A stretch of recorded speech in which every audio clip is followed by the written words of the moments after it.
Well, so my guest for the morning, Emmanuel Tremantinge Jako, is a member of parliament for Iwasu West Wagon. And thanks for joining me, Emmanuel Tremantinge Jako. That's why I word and no pay. Oh, said they are not my word. And then also we have Edward Bauer, member of parliament for Bongo. Thanks for joining me, Eddie. Thanks for having me. Thanks for having us. All right. So let's discuss the issues quickly. And we know that we're told that the Minister of Energy, Boache Jakon, has set up an 8-man committee to probe the subject of a sale of contaminated fuel inside Bost. And we know the story has been unraveling over the last 24 to about 36 hours. I'll start with you, Edward Bauer. Your party, the minority, especially in Parliament, you convened a press conference on the subject. I'd also heard you on many platforms speak on the subject as well. Yeah, thank you very much, and good morning to your viewers. I think that basically, for the past few days, people have been able to capture the main reasons or the main issues that we've been talking about.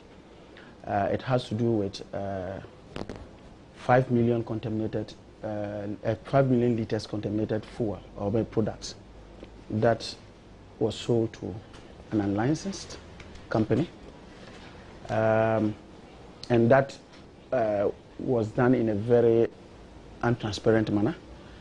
And on the basis of that, the Ministry of Energy, the minority, asked the state and for that matter the government to investigate into these matters. So yesterday, obviously, we heard that the minister had constituted an 8-member committee made up of institutional representation. That being said, I read on one of the portals that suggested that, and that was starfmonline.com, and I'm giving the reference, that said that the committee was going to be chaired by the minister. But at least the statement itself did not indicate that. I want to believe that that is not true, because that would be very irregular, on the basis of the fact that the minister, from the position in which he is supposed to be the one person who would review the recommendations of the committee, and therefore it will be very irregular to have he himself chairing that and to review the recommendations again. But I hope that in the coming days we'll be able to know exactly who chairs that committee. Secondly, the condition we gave clearly was that, look, the MD must step aside. And there was a reason for that. 2 officers have been interdicted because of the fact that they offered technical advice contrary to what the MD wanted to do. And therefore, for a committee of this nature, they will want to rely on the generosity of workers to volunteer information within the sector or within the institution. So if you have the MD, who he by himself is culpable in this, but why do I say so? He seems to have an unhealthy relationship with this unlicensed company. What do you mean by unhealthy? We do know now, and it is established. You and who? When I say we, the public do know that, one, this is a company that has a number on its letterhead that is traceable to the man's private office. So we do also know that this company was to the MD's private office. Private office in airport residential area. We do also know that the person who registered this company, Nana Poku Ejimai, is a close associate of this MD over the years before he became the MD. And so he himself is a subject of investigation.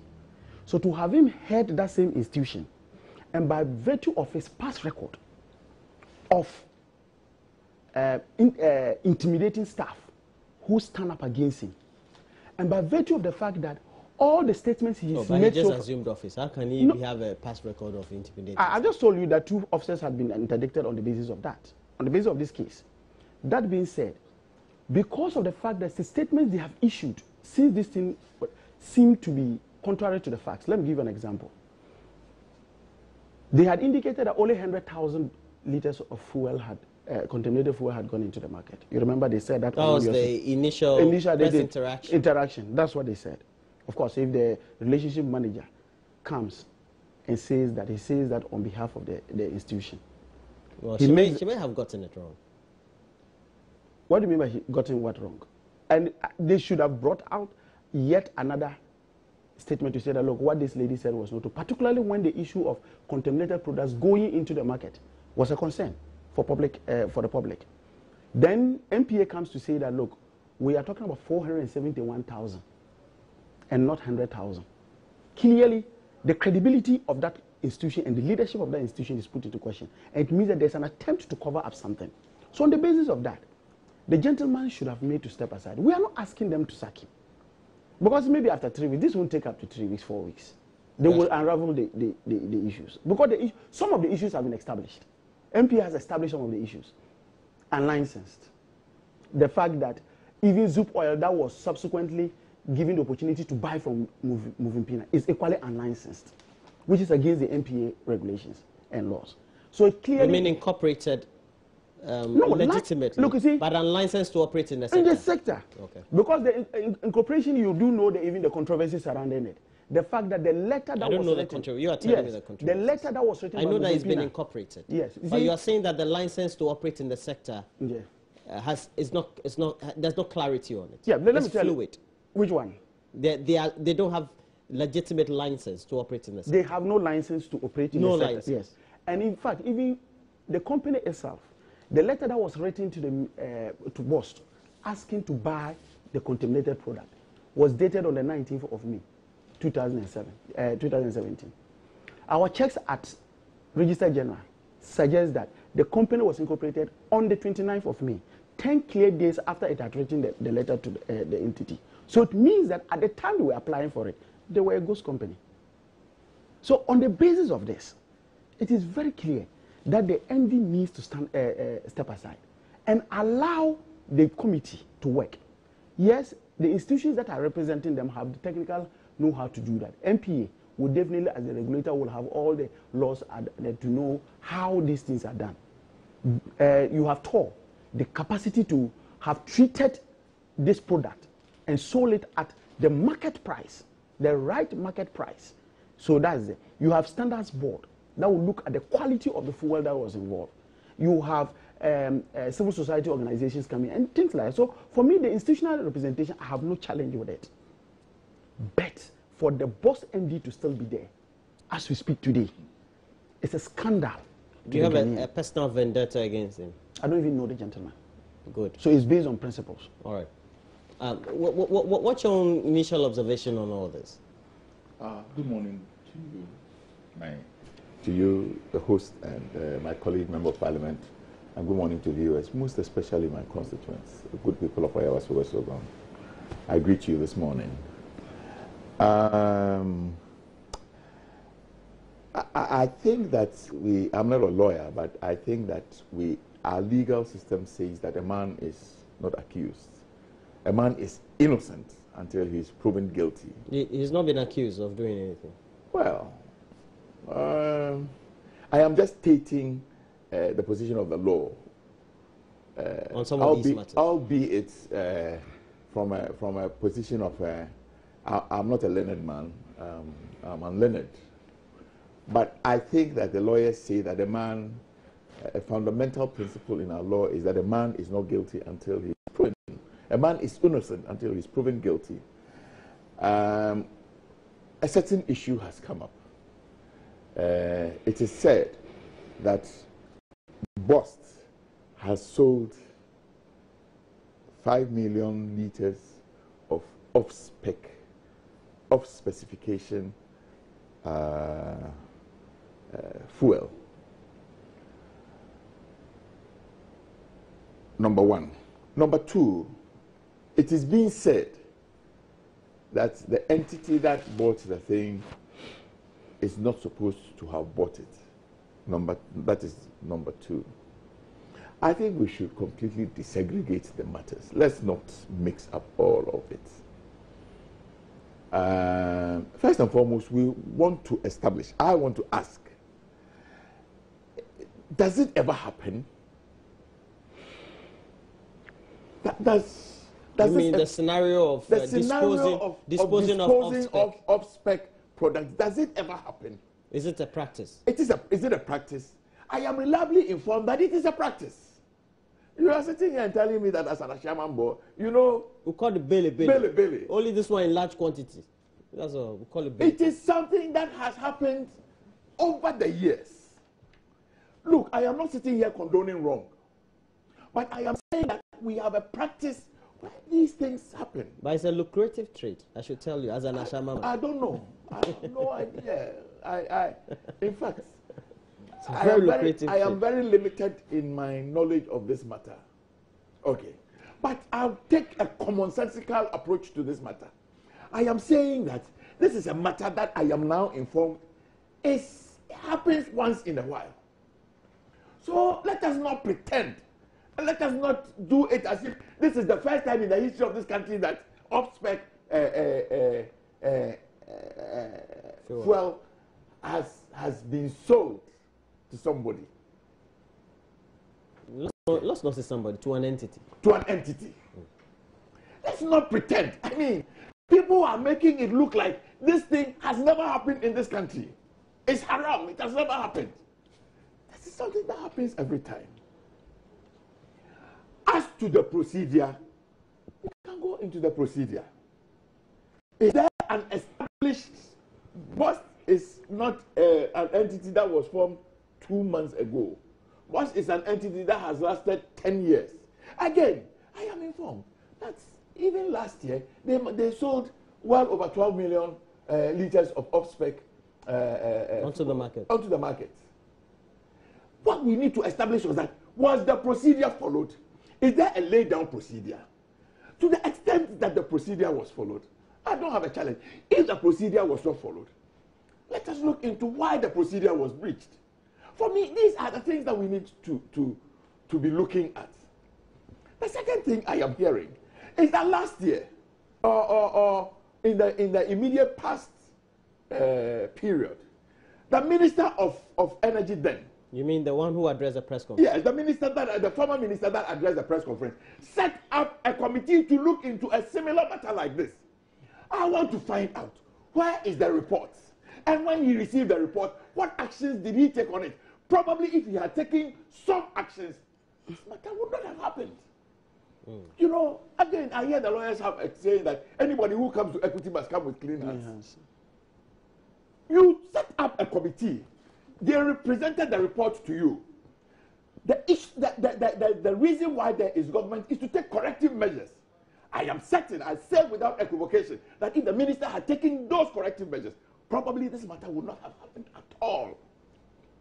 Come with clean hands. But for me, the cap of the matter is that the Honorable Minister for Energy, Wache Jako, has set up a committee. Looking at the composition of the committee, I think it is fair. I think it is fit for purpose. If you look at the terms of reference, I believe that every point that needs to be covered is covered by the terms of reference, like I stated. As for me, I believe in the common law. Let us establish the facts. Once the facts are established, if a man is wrong, he can never be right. If a man is right, he can never be proven wrong. Thank you. If you may allow me, there are two main issues that That's why you're on the platform. Yes. Two main issues he has raised, and I'm going to explain to you. And you had spoken about, you said Billy, that you have known that this Billy. You see, it's not disputed. There's a difference between slop and contaminated products. Slop is basically, see, when you go into the tanks, the various depots, they have tanks. And on the base, those tanks, usually you can put, say, petrol in it. And your next discharge may be diesel that you want to put in it. But because you put petrol in it in the initial stage, what happens is that you would have a situation where you will need to clean the tank. If you are cleaning the tank, you clean it first with part of maybe water, and then part of the product you are bringing in, just to ensure that your initial product that you put in, whether it is petrol or it was diesel, will be cleared off before you put in the new product.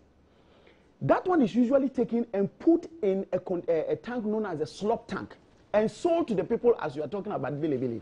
So indeed, you have people who even go to put their monies at BOST ahead of time to buy those products. I don't know if I'm making sense. That is slop. This is a contaminated product that came as a result of an operational lapse. There was a product like, say, petrol, and they mistakenly discharged diesel into it. Billy.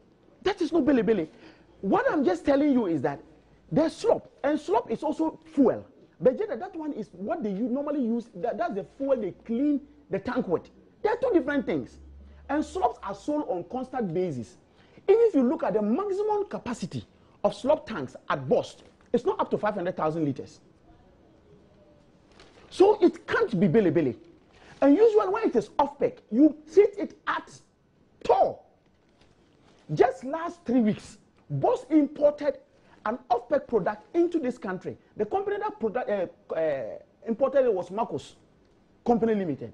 What did Bost do? Bost took it to Tor and treated it just as it is supposed to be done. So there are two different things. So to indicate that we have been selling contaminated products every time, the contaminated one you are talking is the slop. Google slop and they'll tell you even the definition of slop. I did. You understand my point? So that's a different thing. And these are not Google slop, and these are not yes. So these are not the same things we are talking about. Two, my senior colleague makes a statement and he states that this same thing happened a year ago or 2 years ago. It happens No, I'm talking about the committee. Yeah. A year ago, and then a committee was set. At the time you were... Yeah, that is equally not true. And I'm going to tell you. At the time you were the... I was then the head of communications at the Ministry of Energy. And I'm going to tell you what happened. BDCs had complained to the ministry that they were having what we call product losses. You know, BDCs go to store their products at the various depots. So, for example, you go and store X quantity of petroleum products at the depot. When you go back to pick your depot, your product, you realize that it is now X minus 2. So that's product losses. And so they couldn't, the depot managers could not account for those losses. And became like something like theft. So on the basis of that, the Minister of Petroleum then, Honorable Boa, decided to set up a committee to investigate into this. After that, the findings of that committee, and he's talking about implementation of the committee, then we realized that it was wanted to be sure, because these losses were all, normally when there are product losses, it is a charge on the state. It's a charge on Bost. Because I come to give you my this, and the next moment I come, it is not there. So you have to pay for it. Understandable. So on the basis of that, as part of the recommendations, the Bost depots were outsourced to TSL. And you remember that was when they brought TSL and some of the Bost people, led by a gentleman called Van Gogh, you remember that all over the place, they were kicking against the introduction of TSL. When TSL came, one, product losses vanished. Two, they revamped those places. And the last but not the least, even depots, for example, Bolga, that was not in operation. They brought it back into operations. So that is different. It was not about sale of contaminated products. It was about product losses. I don't know if I'm making sense. You've made perfect. Yes. So on the basis of this, see, when you compare, just because of the fact that there's an issue today, you throw in a lot of things, and you don't isolate the current challenge that we have and treat it. And all we are making, look, beyond the fact that we are trying to protect the common taxi driver, the trotro driver, and your car and my car from being contaminated or being destroyed because of the carelessness and the greed of individuals. Beyond that, we also want to ensure that for a strategic company like Bost, that the operations and the SOPs that are put in place work and work properly. And that's all we are doing. We are not asking because of the fact that someone like Mr. Alfred Obin Boateng, I don't even know the gentleman. So I cannot have a personal vendetta against him. You don't have? I don't know him. How but because he was appointed by the president. I don't know him either. Excuse me? I said I don't know him either. Yeah, I don't know him. It is just but you don't need to know him. Yeah, that's the point I'm making. So it is not about personal issue. It's about whether the state institution is working and working properly. And I said this for a reason. If you remember, somewhere around 2009, 2010, Bost went under serious crisis. Indeed, they could not even assure the country, because you know it's a strategic storage company. The reserves. Yes, the reserves. They could not. Yeah. The company was bankrupt. Like it is today. Today it is not. It is. Today it is not. The question you need to ask yourself is, why did even the current government, and for that matter, the management led by this current MD, abrogated the TSL were they not performing? Was there a performance agreement? Those deliverables, were they being met?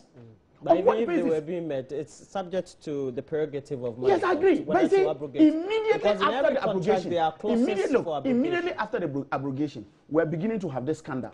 Can I come in? Yeah, you can. Can I come in? Yes, sir. I think that my friend is muddying the waters. And my colleague you in think Parliament, it's political? my honourable member of course, I mean, there's nothing to this apart from seeking political gain. But it's okay. I mean, after all, they are not MPP, they are NDC, they are minority, and they must do this. They must do something. Oh, they must do something. To be showing the ordinary Ghanaian that they are doing I mean, but it is part of being in opposition. We have just come from there. I know this. So I don't worry. But I think that we must be factual about the things we are saying. First and foremost, we are talking about two clear different things. Can the honourable member sit here and look in the face of Ghanaians and say that off-spec petroleum fuel has in the last 8 years was never, it's not a situation that but he's not doubted you that I said, but it is always treated at all. It is not. There are options. Give me an instance. There are options.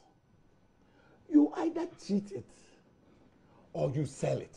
I am stating without equivocation that it has not always been treated at all. Okay. Indeed. Okay. Why this was not treated was that door is shut down. No, but they can still blend. Without even the CDU, they can still blend. Okay. And you understand me? They can still blend. When you have options, what I have read, I tell you, I don't know these things, but I read. And I am waiting we'll try to get knowledge. We are waiting for the final report. The boss came and said that there were 3 options. And they thought that when they did a cost benefit, the option of selling the product at the value they sold was the best constituted option. The best option then for value for money. As for options and their appraisals, you might. It's subject to the decision of management. But honorable, if I may, just if I may, you see, let's even assume that on the basis of the fact that they needed to even they based on their own managerial decision, they decided that they were going to sell instead of blending. I'm just going to even grant them that, even though it was not the best. I'm going to grant them that. Usually contaminated products, and for that matter, this particular one, depending on the predominant product that is in it, the price is always in the neighborhood of the price itself at either the ex pump or the ex refinery. I'll give you an example. You mean either closer to? Yeah. So in the neighborhood of that. So this one was predominantly diesel. So if you look at the ex refinery price. So this one was predominantly diesel. Yes. Contaminated minimally with petrol. Was it minimal? Well, yes. That's why he's using the word predominantly. Yeah, predominantly. So you have a situation where in terms of the ex refinery price per liter is 1 cedi 95 pesos. The ex pump price is 3 cedis 85 pesos. And this one was sold at 1 cedi. So your point is? My point, right, no, it was not 1 cedi, 35. What they did was that they sold it at 1 cedi to Moving Pina. Moving Pina then sold it at 1 cedi 30% to Zoop Oil. To make the cut. And you know one thing, the interesting part is that Moving Pina didn't need to even bring 1 cedi to get it. It was an open credit.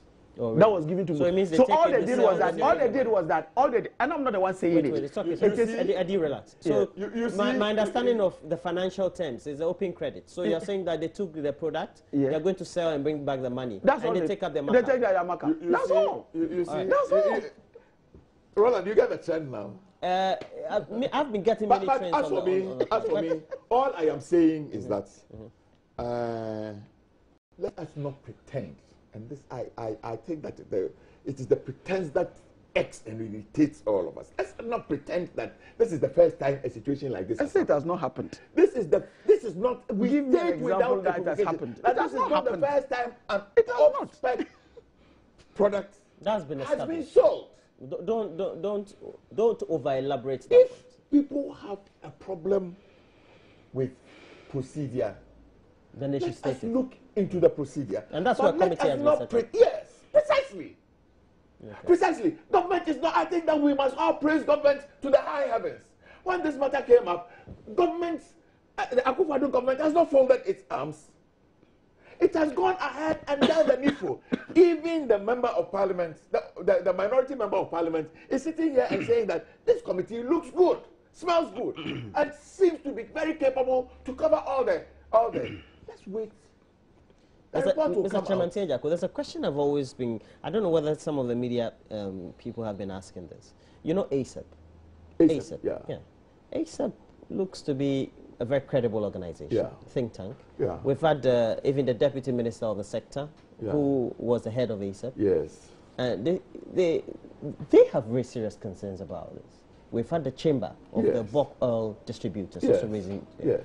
It looks like it's a subject that is a worry for the industry and the industry players. Very well. Shouldn't then it be a worry for the management in itself, that the managing director, because of, well, me trying to establish my innocence, recusing myself from all investigations, then that should have been happening by now?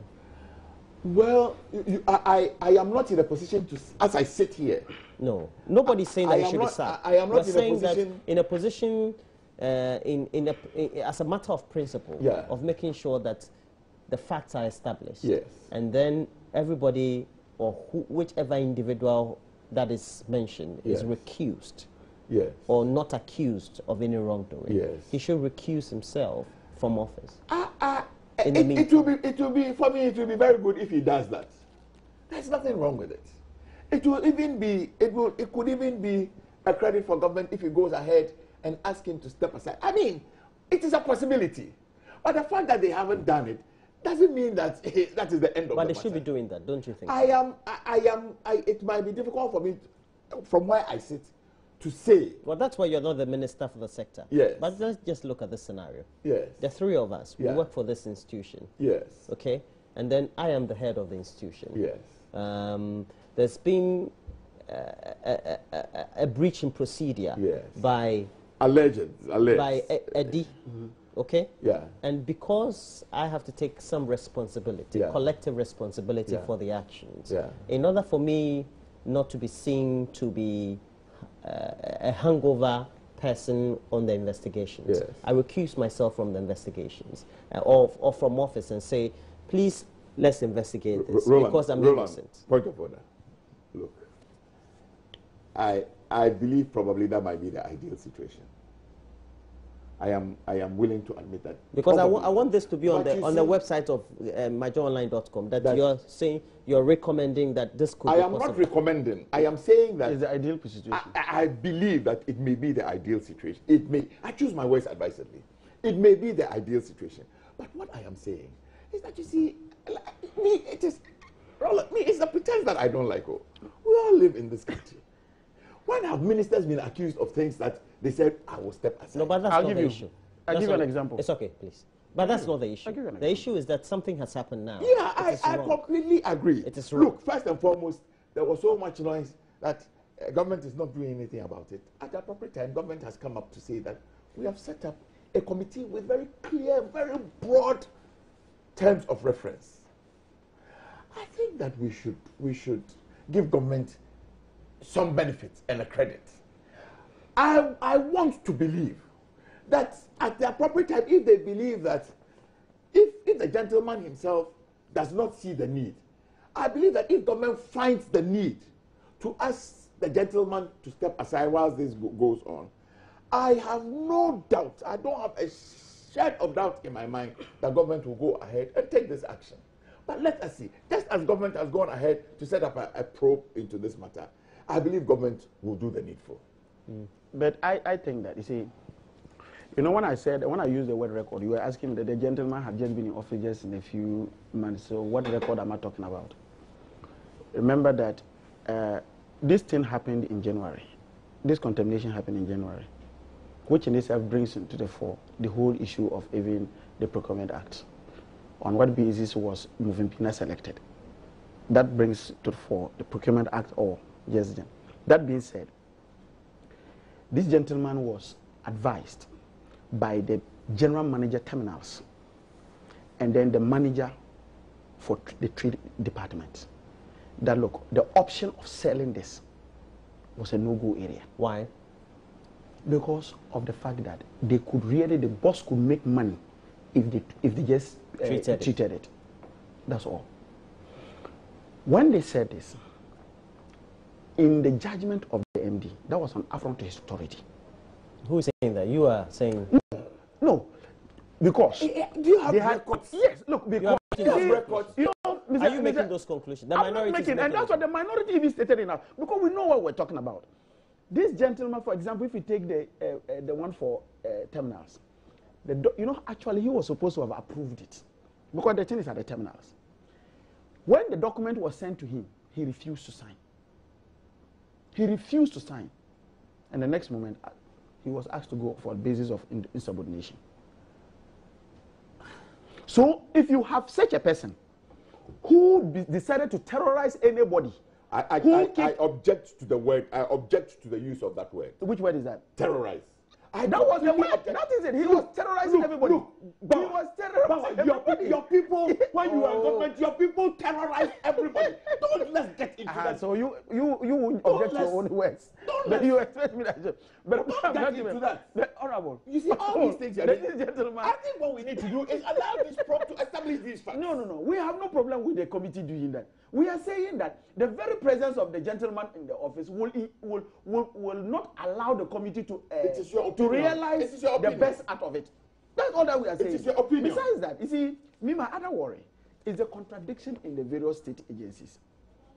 I'm told i.e. MPA. MPA has indicated that, I just saw the headline. Well, initially, no contaminated fuel initially on market. Yes, and later, that's what they put in.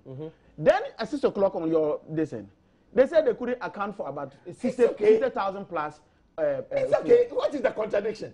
At a certain point time T, you didn't find. At a certain point T, you are finding. I think that MPA must be commended that when they said they didn't, they have gone ahead to establish that no. There is what is the contradiction in the matter? Senior colleague, I'm just looking at the headline. There's a contradiction here. No, this one. When did this go to press? When did this matter? This morning. Maybe 12 o'clock in the night. So do we both agree now that this is an outdated information? Yes. So don't we have outdated information? Anybody who buys Daily Graphic today should know that this headline is misleading. Let's agree on that. Let's agree on that. Yeah, so if we agree on that, then the next problem is about the contamination, about the people who may have it. For all you know, your car that is parked outside, you have bought contaminated products. I agree. For all you know, the trotro driver who depends on the sales of his activity to feed his wife and children would have his car grounded maybe in the next few hours because he has bought contaminated. Yes. So you see the effect of what I'm saying. Yes, but it happens. Mr. Bauer, don't pretend. You see me, this is the problem. Don't pretend that this is the first time. Give an example. This is not the first time. Give an example. I am saying that last year, 12.6 million liters. That is not true. That is not true. You have thrown this figure into the air, and you are honorable Obiamwa make that sense. It is not true. The things you are talking about is true. We are mentioning moving pina. Oh, my friend. We are moving soup oil.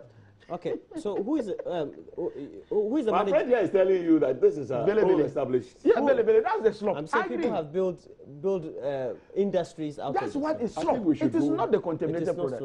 It's slump. No, it is slump. What's Rashamada? Come on. Look. Let me state this. If something is wrong, but let's not condone this. If I will not sit here, this is like I will not sit here. I will not sit here, Roland. I will not sit here and condone wrong. I don't believe that this government has given any indication that it will condone or cover wrong. It has gone ahead and established this. I am saying that this is not what I don't like. The hypocrisy of people who have had 8 years to have corrected these things that did not start yesterday. So is it your contention? Is it your contention that please let it be on the basis is it your contention that on the basis of the fact that these ills may have been committed in the past, it is justifiable to? I am not just. On the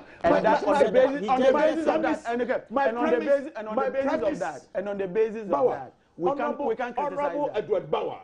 My premise was that I will not condone wrong. This government does not condone wrong. what is despicable is the hypocrisy. Okay.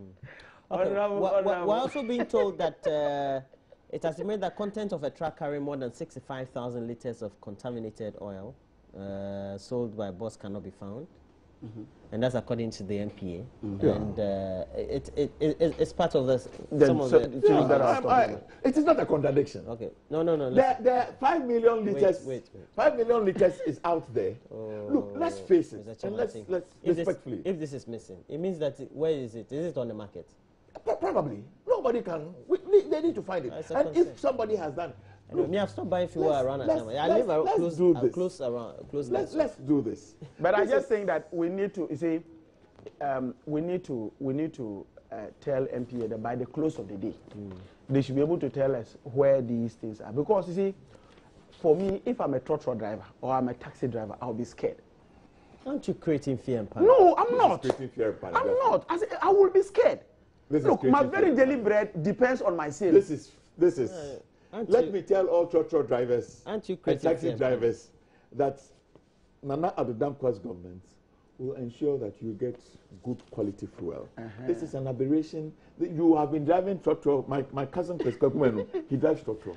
He's been driving trotro. He's been driving. You know what the trotro drivers are telling you people. He says if you can't reduce the prices of fuel, don't sell contaminated products. He says, I'm telling you that. Kwakumanu spoke to me this morning. And he said you shouldn't sell contaminated. He told me clearly that, these MPDC people, this matter, it happens every time. And Kwakumenu. In fact, two of his cars broke down in 2014. And Kwakumenu, his sister is Yabedu, who rose plantain on the streets of East Lagos Avenue.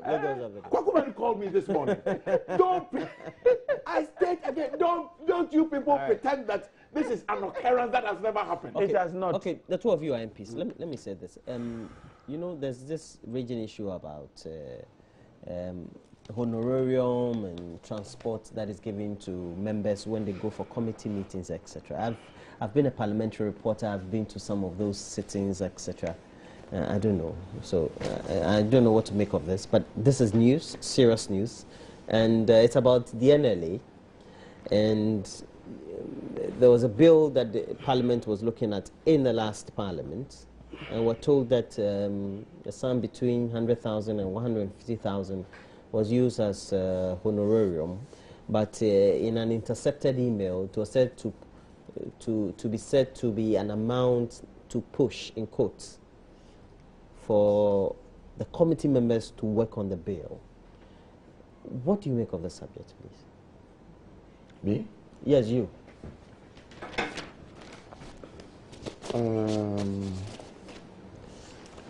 I am not fully apprised of the facts, but it's a very difficult question. It's a very difficult situation. You see, fundamentally, I think the problem is about Parliament being resourced. Fundamentally. In the 7th Parliament, I happen to be a chairman of a committee. You make a budget to go and do something, you are told that there's no money. I just came back. I traveled, I just came back. I had to find my own money to do the travel. And the money, you see? You understand me? Yes. I had to use my own money to do the travel. Hope now that I have come back, maybe there will be money.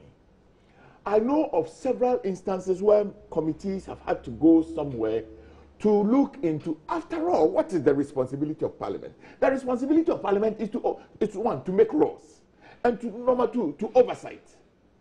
So if Parliament has to go and look at a law, and at the time the committee has to go, they are told that there is no money to do it. So should we sit and fold our hands like this and say, because there's no money, then the law cannot? When you do this, Roland, you same people will sit and say that Parliament is we sit there and we don't do anything. You browse your phones. You understand me? I am a member of another committee. Since we came, we have not even, apart from having one meeting, we have not been able to carry out anything. Just to meet and draw our program for the year. We have not been able to do it. Because of constraints. Again, because of constraints of finance. Okay. I say again, I don't condone wrong.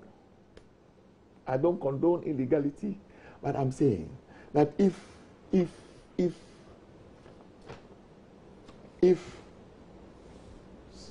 a law has to be looked at and the agency feels that there is a need, sometimes, look, I have been on the side of an agency before. Which agency was that? I used to be chief executive of the Food and Drugs Authority. When it is necessary, you will have to facilitate. You will have to facilitate. There has been, I'll use this as a good example. There has been a perennial problem between the Ghana Standards Board and the Food and Drugs Authority. It was getting out of hand. I, as chief executive, went to the Committee on Trade then and the Committee of Health and said, I will facilitate a trip for you people to go and see best practice everywhere. Then when you are making the law, based on what you have seen in Thailand, in America, in Malaysia, it will inform you to make a better law. So if I use the word push. Well, let's say you sponsor that. Well, you said that you have cited, you said you have cited something that says push. So I'm using the word that you have used, push. If I push something like this, and the MPs go and they are giving stipends, and you come out to say that that's a bribe. That's a bribe. I think it is ridiculous.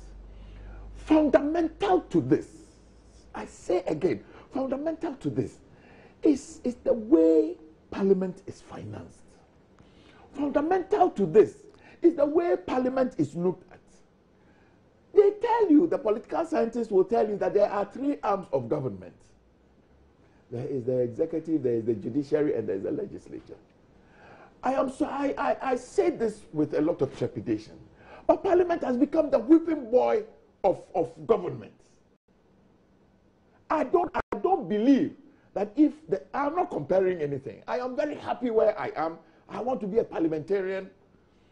But I don't believe that if members of the executive have to travel, they will be told that there is no money to do the travel. If they have to go for a meeting, they will not be told that there is no money to do it. Why is Parliament tight? And if there is a need for NLA to pass a new bill or to amend something or to do a subsidiary legislation, I think we must begin to understand. Maybe Parliament, we are also not telling our story, really and truly. Maybe we are not telling our story. So we have become the whipping boy. If something is wrong, I will not condone it. But I think that people must also understand. Parliament is completely under-resourced. If you are under-resourced, then you cannot do your functions of lawmaking, and for me, most importantly, oversighting. You give Ministry of Health. We approve that Ministry of Health must take a loan of 400 million to build hospitals. So you think that it is not right that those of us who have approved the loan, the select committee must not go and find out. You said you are going to build a 120-bed hospital in Fomana. You are going to build a 120-bed hospital in Garu. Should we sit down and put our hands between our legs? We must go there and find out the thing that we approved. That is the oversight responsibility of Parliament. The loan that we approved, the specifications, we approved the loan based on a certain specification. Are you building the hospital according to that specification? So if Parliament doesn't have money, this one, I'm asking a rhetorical question. If Parliament doesn't have money and the Ministry of Health or the agency responsible takes members to oversight, will you call this a bribe? I beg to differ. So how much would it take to, let's say, ideally, if what we are speculating in the media is what it is, to bribe Parliament to go through? Because even at the end of the day, I know that the bill didn't even see the light of day in the last Parliament. I think that I am not very equipped to comment on these things because I don't have the experience. I've just been there for just 6 months.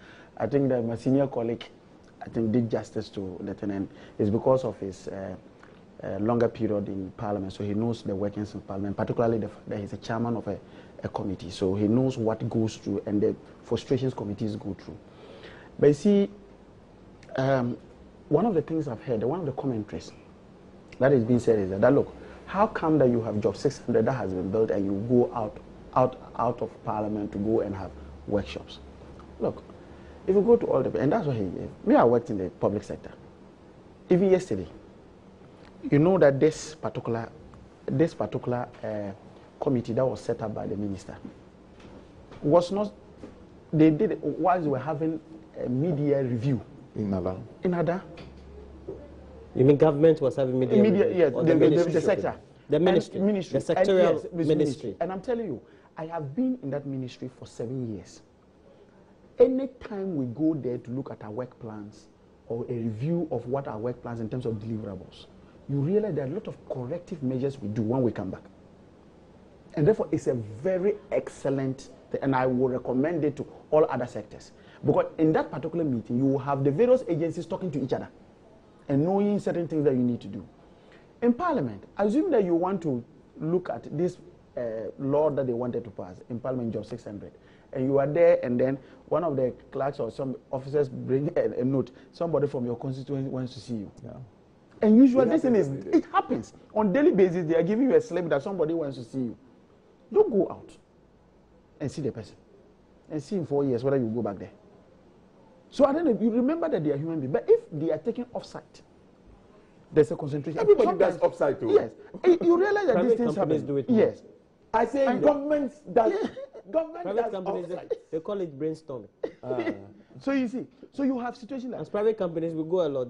We call it brainstorming. And you see, he also made an important decision. If you look at the three arms of government, if you take the executive, because they control the purse, they are able to determine what happens where. You take the judiciary, because they have job for life, as it were. Nobody cares about that. Because parliamentarians would have to renew their mandates every 4 years, the slightest thing, pam, it comes. It's as if you are the whims and caprices of all the other of all the whipping institutions. Yes. So you have this situation. Of course, I would not, just as Honorable said, condone anything that seems to be influencing the decision of the MP or of Parliament in taking up something. But there's a reason for these things. Even in the US, you have lobbies and other things that go. They facilitate the activities of congressmen and senators. Actually, we have a whole institution that train lobbyists. Yes. So maybe we may have to look at some of these practices in these advanced democracies and see how we can incorporate that. We pretend that, oh no, we want to rely on the consolidated fund that will be allocated to us to work. But per the functions of the MP. It's not even released. The money, you make the budget, the money doesn't come to you. I remember. On this one, I said, I'm very handicapped because I don't have the experience. But I think that my senior colleague had dealt with it. I remember I used to work on a project on child labor and cocoa, etc. And there used to be this, the U.S. Senate committee. And you know, they've always been concerned about so-called child laborers in cocoa and all that. And my agency was doing communication consultancy for the ministry at the time. It was headed by Fremont Parry at the time. And the senators who came, they came with their lobbies. Their lobbies were accompanying the senators and the committee, members of the committee that came to Ghana. And you will be surprised that a lobbyist has a master's degree, is a master's degree holder, maybe has an LLB or something. Sometimes even ex-senators, former senators. All his work is based on just lobbying, making sure that a certain legislation that either an institution or a private member or let's say a member of either the Congress or the Senate want to pass is passed. They lobby all the groups, all the institutions that need to be having their minds set or have a buy-in on it to make sure that is passed. And they accept it in our democracy. We call it influencing and bribing. That is why when this matter came up, I wanted to put, because you see, I've practiced media, but I've also been at the other side. So when you practice media, your perception is different. When you go to the other side, you get to see that the world is not always about media in many of the ways. No. But let's look at the substantive. So, if we have a committee, and I believe I deal with committees of parliament because of what I do often, a committee has a membership of 18, let's say 20, or sometimes you have additional, you have clerks, etc. Yeah. They make up about 25, 30. If 150,000 is expended on a weekend, out of station discussions and extensive consultations on a bill, I don't know if you give each of them 3,000, 4,000. I don't know whether that can constitute a bribe, because I know bribe is huge. So, how do we do the education in such a way that the media then doesn't go out there and send this information that Ghana's parliament collect? Because I get worried when I see, for example, we have it on a screen, bribery scandal. Somebody will be watching somewhere in the US and say that, oh, Ghana's parliament, their parliamentarians are bribed. How do we need Parliament to do the education in such a way that we all need to have this You see, one of the ways to go about it, and that's what Honorable was talking about, and when he indicated we're not telling our story right, or maybe we're not telling it enough. I have always believed that the institution that uses the media has a responsibility to train the media. I remember when I was... You mean the institution of Parliament? Parliament must do the that. Department that deals with the media. And when I was at the Ministry of Energy, the moment we found oil and we started producing oil, the first thing I did was to look for funding to train all the media houses that report on energy issues, on the various things that go on in the sector. We then got University of Dundee to come and build their capacity in that area. Build whose capacity? Media, those who are reporting but from my media. But you were a big man lying down, so you were sending your small boys to come for the training. Okay. You understand? So we did that, so that when they understand and they are reporting Can I ask, when you brought the media people and you were training them, did you give them a little... Solid. I haven't used that word. I beg you.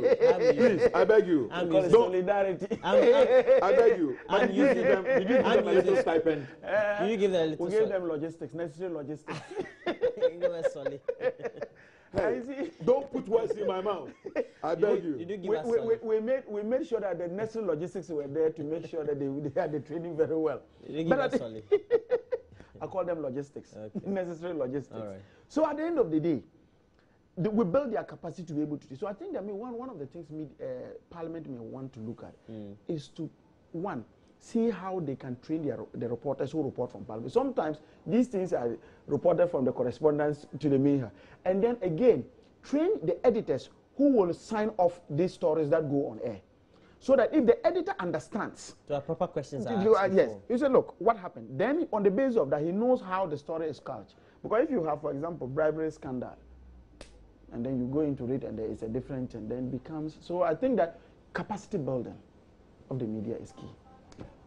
I have stated, I think I've stated it. You see, our political history has left Parliament really disadvantaged. The various military, when there have been the various military interventions, executive remains, judiciary remains, legislature is off. So we lag behind. We have become the orphan of government, the arms of government. So everybody considers Parliament a waste, a drain. But look, if we have decided that we will practice democracy, we must clearly understand that an arm of government is Parliament. And just as the executive is taking care of Parliament, if we want to practice democracy properly, I stated that we need to make laws and we need to do oversight. You don't sign off this year. The budget is over 60 billion cedis. You don't sign off 60 billion. You don't appropriate 60 billion to executive and fold your arms without oversight. When you want to oversight, it costs money to move from Accra to Wa. Yeah. Okay. So if there is no budget to go from Accra to Wa, in fact, then you are saying that Parliament must not do its duty. So if you ask me, just as this matter has come up, I think that the media people must also begin to ask, how is Parliament funded? How do members of parliament, why does this even happen? If we begin to have this discussion, probably these headlines might not come up. Bribery scandal. Parliament needs to be bribery scandal. Anyway, so we've been speaking to Emmanuel Chamantingeja, who is a member of parliament for Ayawaso West Wuogon constituency. He is the MP for that constituency and for that citizen on Lagos, is it Lagos Avenue, Yabedu? No, and Green Kokumenu too. Kokumenu. Yabedu. Good morning to all of you. He flies between Circle and Abeka. And Member of Parliament for Bongo is Edward Bauer, minority on the heels of the majority, and government on the subject of perceived contaminated oil. Well, we'll see how that goes. Thank you, gentlemen. Next, we'll have Mamavi Osuaboye speaking on the subject of the National Maths and Science Quiz, but also talking about men and what we need to do to get things right around our ghetto. We're taking a break. We'll be right back. When is it starting? I don't know when they are going to start it. What?